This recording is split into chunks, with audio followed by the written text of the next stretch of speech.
से हैं। पहला तो पेशेंट अगर वर्बली खुद से बात कर रहा है, बोलने में सक्षम है, हमने कोई ट्यूब्स वगैरह इंसर्ट नहीं करी हुई, तो पेशेंट का हम ये स्कोरिंग करेंगे। मैक्सिमम इसमें 5 की स्कोरिंग होती है, मिनिमम 1 की स्कोरिंग होती है, ठीक है।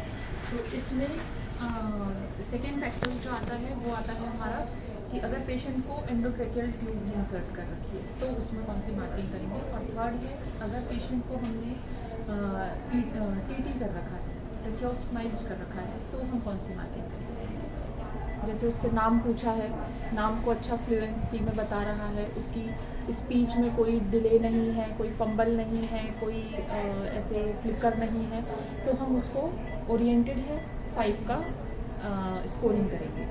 नेक्स्ट अगर वो पेशेंट कंफ्यूज्ड है तो जैसे हमने उससे नाम पूछा, टाइम प्लेस पर्सन पे वो ओरिएंट नहीं है, नाम पूछने पे हमने उतना पता नहीं है, सोचने में टाइम लग रहा है, हम बात कुछ कर रहे हैं वो बोल कुछ और रहा है, तो ऐसे टाइम पे उसकी 4 की स्कोरिंग जाएगी।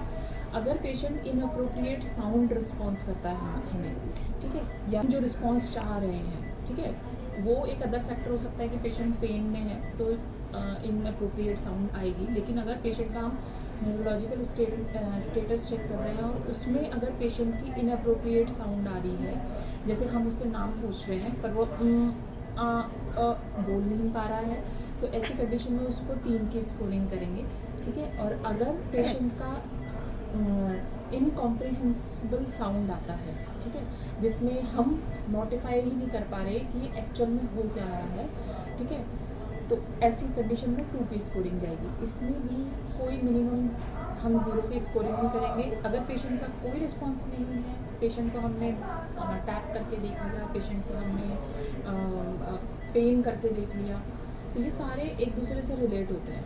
अगर हमने पेन करके देखा तो पेशेंट की साउंड भी आएगी, वेरी ऑब्वियस है ना। और ये सब रिस्पॉन्स नहीं होता, 0 की स्कोरिंग हम नहीं करेंगे। इसमें मिनिमम स्कोरिंग 1 की जाएगी, ठीक है, नो रिस्पॉन्स तो 1। फिर आता है हम